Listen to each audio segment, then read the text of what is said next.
Hi, my name is Ashley and I'm a mom of 2 little girls. I have a 5-year-old named Kylie and I also have a 3-year-old named Mia.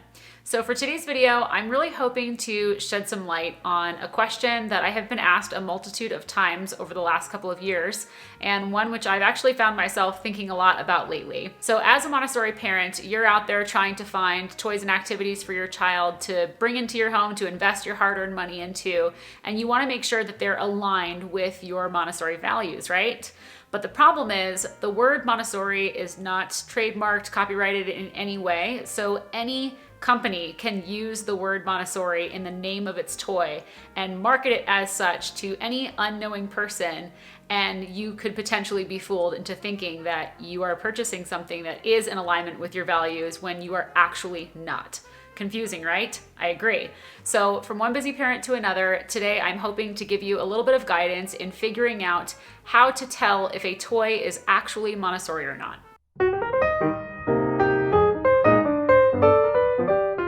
All right, so I want to start off by saying that I do not want this video to come across as nitpicky in any way, and I'm certainly not saying that things that aren't Montessori aren't worth your investment, that your child is not going to have fun with them.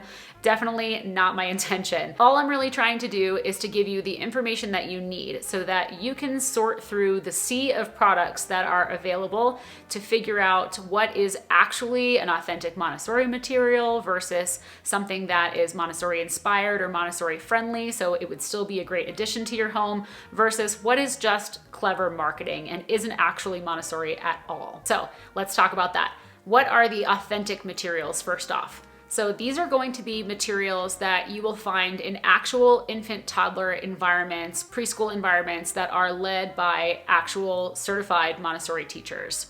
So a lot of them were actually developed by Dr. Montessori herself, especially for the 3 to 6 age group. For 0 to 3, some of the materials were actually developed kind of like with her consultation a little bit later down the line by some of the graduates of her courses. But in any event, they are materials that are considered part of the traditional Montessori curriculum. And the only way that you're really going to be able to know that for sure is if you have taken those trainings yourself. Now, I'm sure there are plenty of Montessori materials that maybe you have heard of even without any training at all, like the pink tower, the brown stairs, the colored beads, the golden beads, for babies, like object permanence boxes and imbukare boxes and things like that. I'm sure you've heard of some of these materials, but my point is to know like the full span of all of the materials would likely take training.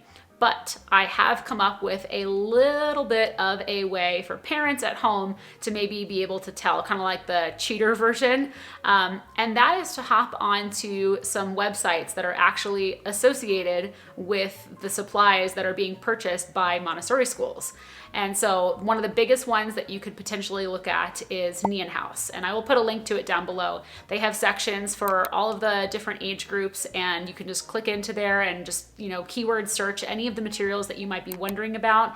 If you're not sure, then you can browse by the different subject areas or areas of development and kind of see what the materials look like that way as well. Now, I don't think Neon House has absolutely everything that you would find in a Montessori environment on their website, but they do have a good majority of it. So it's just a good place to go to kind of cross-check. If you're trying to figure out if something is an authentic material, you can just type it in, some variation of the name in the search bar, and see if anything relevant pops up in the results. And if it does, then that's a pretty good sign right there that it is in alignment with Montessori values. Again, not to say that if it doesn't pop up that it's not, but it's a good thing if you do see it on there. And then one other thing about Neon House that I feel makes them pretty reliable is that they are actually one of the very few AMI approved Montessori suppliers. So they actually use AMI blueprints to create a good chunk of the materials that they sell to Montessori schools. And AMI, if you don't know, is the Association Montessori International. It's the actual training program that was designed by Dr. Montessori herself to ensure the integrity of her method. So the point is, Neon House uses these AMI blueprints in order to create a lot of their materials, and you can actually tell which ones use the AMI blueprints by actually clicking into the product description, and the AMI logo pops up front and center right underneath the title, and it's very obvious which ones are part of the AMI blueprints and which ones maybe not. So that's one kind of backdoor way to figure out if something is potentially an authentic Montessori material. But there is another really great resource that I found online that I think would be helpful for parents and homeschoolers alike. It's hosted by the American Montessori Society on their website, and AMS for short is the other kind of like really big name Montessori teacher credentialing organization that is also very well respected and world renowned. So over on their website, they have a section that is intended for people who are looking to start their own Montessori schools. And they've actually published a PDF list for the different age groups, so like 0 to 3, 3 to 6, and so on.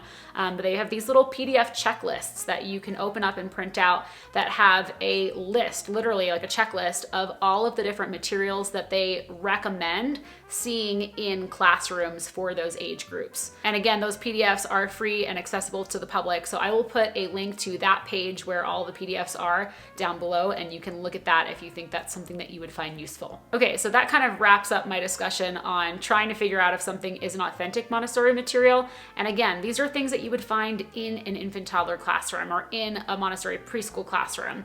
And I think at the 0 to 3 age range, there's really not a lot of harm in having these materials in your home, especially if you're not sending your child to a Montessori infant toddler community at all. They're just maybe at home with you, or maybe they're attending traditional daycare. I don't think there's any harm in having those kinds of things in your home. But at the preschool age level, especially if your child is attending a Montessori preschool, I definitely would shy away from having lots of these traditional materials in the home setting as well, because the teachers are likely going to present the materials differently than you will, and you want the magic of it to stay at school, if that makes sense. But you're not trying to make your home a classroom, right? It's your home. You want it to feel that way.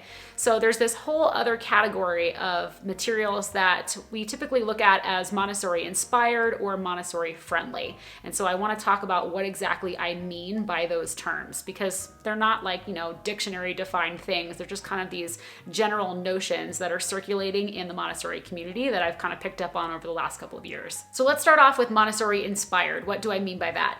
These are going to be toys that are like a variation, a spin-off, a riff on the actual authentic materials themselves. But they still fit usually very neatly into one of the traditional Montessori learning areas or areas of development. So just as an example for you, for infants and toddlers, they might be materials that really help to foster your child's fine and gross motor development, sensorial, practical life, language. There might even be a little bit of crossover between them, but for the most part, they do fit into one of these categories. It's not just something that is merely for entertainment's sake. So just to give you a few quick examples that you might be able to relate to, a lot of the items that are in the Love Every kits actually are very much Montessori inspired. They actually have an object permanence box in one of the kits for babies. There are also activities related to posting, threading, lacing, sorting, shape puzzles, and realistic based books, and ball trackers and lock boxes, even practical life materials. They literally have touched on every area of the Montessori curriculum. But then you also have a growing number of independent small businesses popping up all over online that are handcrafting these beautiful Montessori inspired materials, like these wooden counting boards that have the numbers across the top and then little spaces for a handful of small woolen balls or small wooden balls for the child to place underneath, or counting pegboards in the case of my husband's business. And these are materials that are directly related to this idea of children learning one-to-one correspondence, which is a really big concept in mathematics that they have to understand before they can move on to the abstract stuff. And it's also kind of like a riff on the classic Montessori cards and counters work. So that's what I mean by Montessori inspired. But then there's this last category of things that are not an authentic material. It might not be something that you would find in a classroom, but they're definitely Montessori friendly. They are in alignment with your values as a Montessori parent, in the sense that they are allowing your child to explore actively the physical world. They're learning about shapes and colors and textures and temperature and weight and things like that. They help your child learn how the world works using their hands and their senses, and ultimately allow for the natural development of their physical skills and their conceptual understanding. They're not being bombarded with abstract concepts before they're developmentally ready to understand them, and there isn't this push for earlier is better. It goes completely against that. And often these things tend to be a lot more open-ended in nature than things you would find in a classroom. So things like blocks and magnetic tiles and Legos and train sets and stacking and nesting toys for babies and shape sorters and some play silks, simple dolls, things like that. And even things like pickler triangles and balance boards and whatnot. I mean, the pickler triangle isn't Montessori at all. It's actually from the Rye parenting philosophy.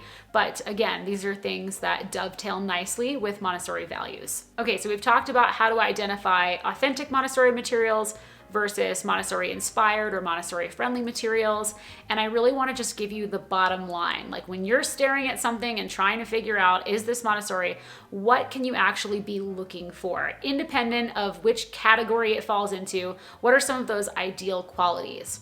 And the first one, probably the most important one, is that it is a simple, passive toy. Literally, less is more when it comes to your child's playroom, but also to your child's actual toys themselves. If you look at something and it just looks overstimulating to you, there's just too many colors, too many options, too many things going on.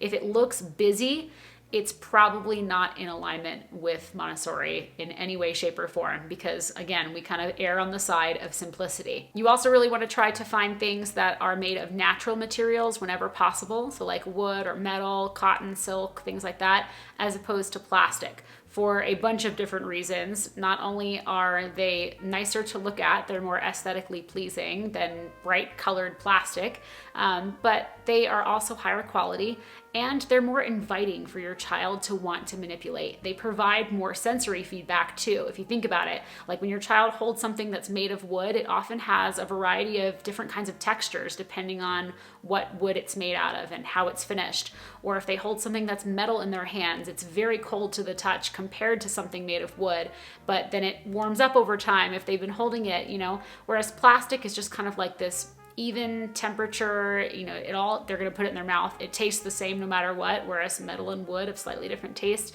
So like there's a lot of feedback going on for your child's learning and development that make natural materials preferable as well. That said, I know that plastic is really hard to get away from in today's day and age, but like I said, as much as possible, try to lean toward the natural stuff. You also want to look for things that are not plastered in all kinds of overstimulating colors, lots of letters and numbers and things that are being billed as educational, especially for infants and toddlers, because again, they're not ready for these abstract concepts yet. To them, it's just a bunch of visual noise that they're not really going to learn anything from until they're actually in a sensitive period for it, which doesn't happen until they're a little bit older in the preschool years. Basically, if you look at it and think to yourself, whoa, as soon as you see it, skip it. You also want to look for things that are based in reality whenever possible. This goes for your child's toys and books.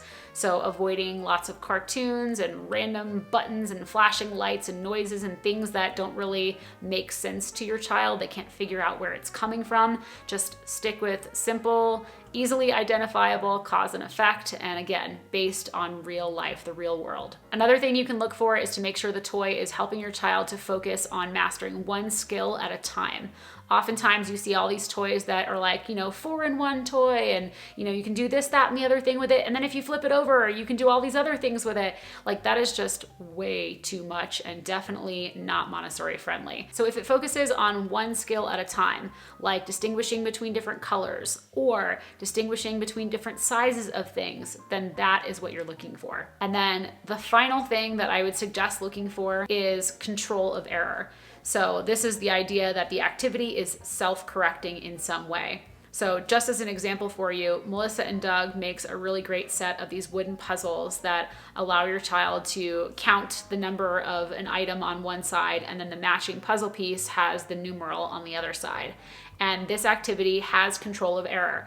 All of the puzzle pieces only fit together with their corresponding puzzle piece partner. So if your child does any of them incorrectly, then the pieces aren't going to fit together. They're going to have some pieces left over, and it's going to be very evident to your child without you having to say anything that they've made a mistake somewhere. So if you can find something like that that is self-correcting, then that can be really helpful too. Okay, so now that I have equipped you with all of the information you need to have a more discerning eye, to be able to look at something and say, yes, this is Montessori, or at least it's Montessori friendly. Now I'd like to quickly show you just a couple of quick non-examples to help illustrate everything we've talked about thus far. So these are examples of toys that are being cleverly marketed as Montessori because they're wooden, or because somebody has plastered some ABCs and 1, 2, 3s on it and it looks like it's educational in some way.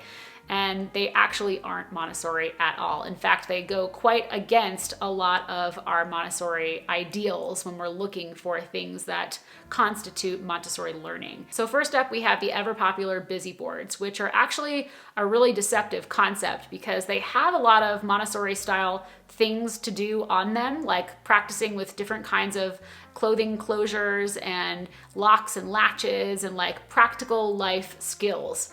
But the issue is that all of them are in one place. It's focusing on many skills at a time instead of one skill at a time. And oftentimes they're also very brightly colored, they're overstimulating to look at, and just in a word, they're busy. And so that's not Montessori. Another non-example are something called quiet books. These are usually, to my knowledge, like these little fabric books that have different activities on each of the pages for your child to do. So there might be like something to take in and out, or something like with a flap to lift and discover. Like I said, there's like a small activity on each page.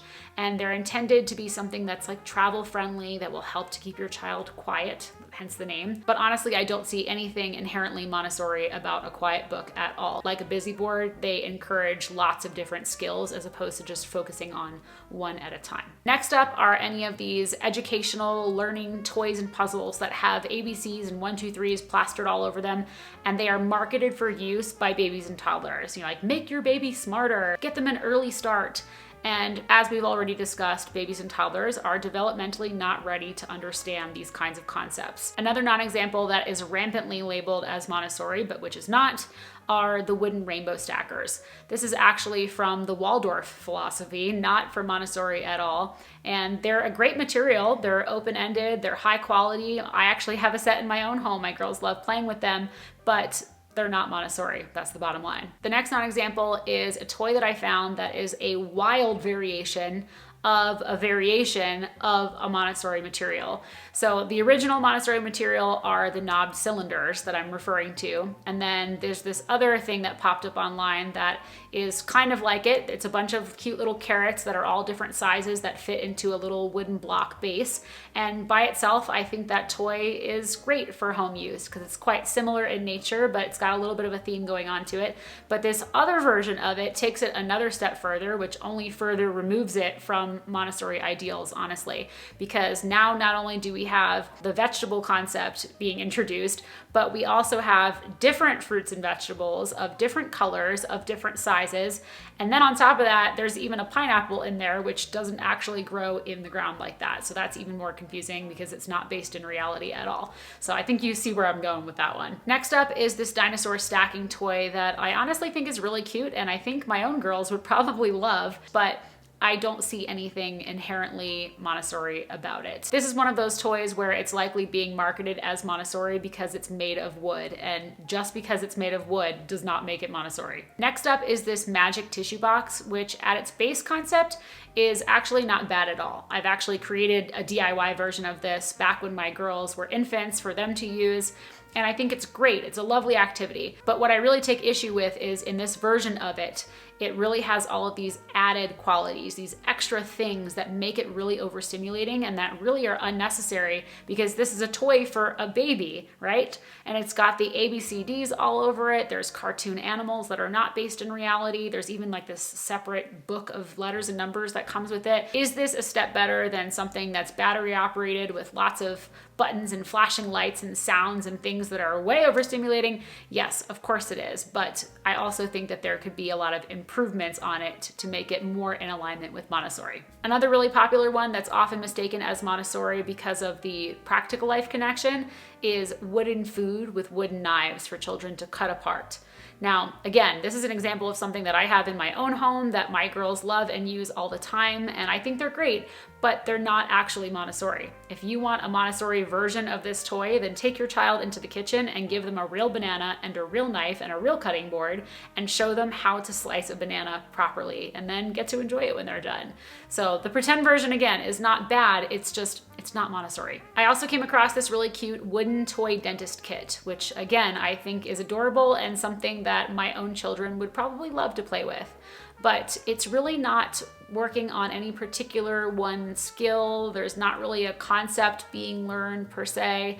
I would really say this definitely falls into the category of just like role play and pretend play, which is another very important area of childhood, do not get me wrong, but there's not really anything Montessori about it other than the fact that it's made of wood. Okay, so just one more non-example for you, and honestly, I think this is my favorite one on the list because it really exemplifies all of the things that we have been talking about, and it consolidates them into one toy. So I've actually pulled it up on my phone so that I can kind of look at it with you guys as you're looking at it on the screen with me, so we can see together like all of the things that are involved in this one toy.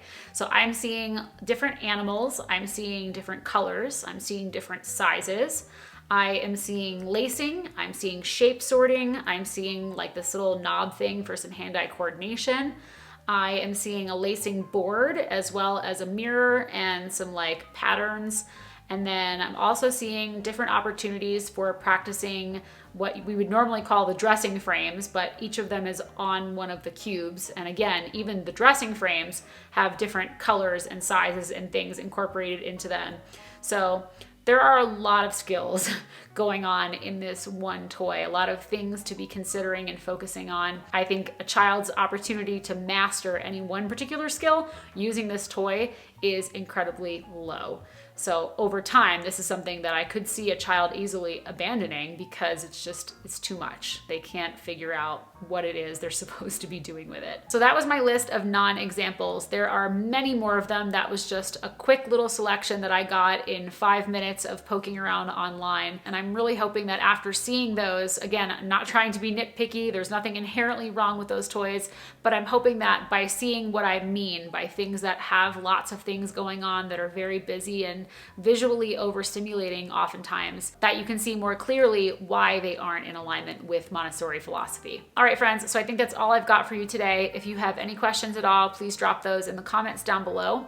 If you are interested in learning more about Montessori at home or positive discipline parenting, I offer a couple of e-courses that walk you through it step by step. And I also just wrote my very first book called The Montessori Home, Create a Space for Your Child to Thrive. So I will put links to all of that in the description box down below in case you are interested in checking them out. And if you are new to my channel, I also encourage you to check out all of the other videos that are part of this Montessori at Home playlist. And if you're interested in watching more, then you might consider subscribing to my channel. This way you don't miss a new video because I do upload a new one, just like this one, every single week. Thank you so much for watching today, and I'll see you next time. Bye.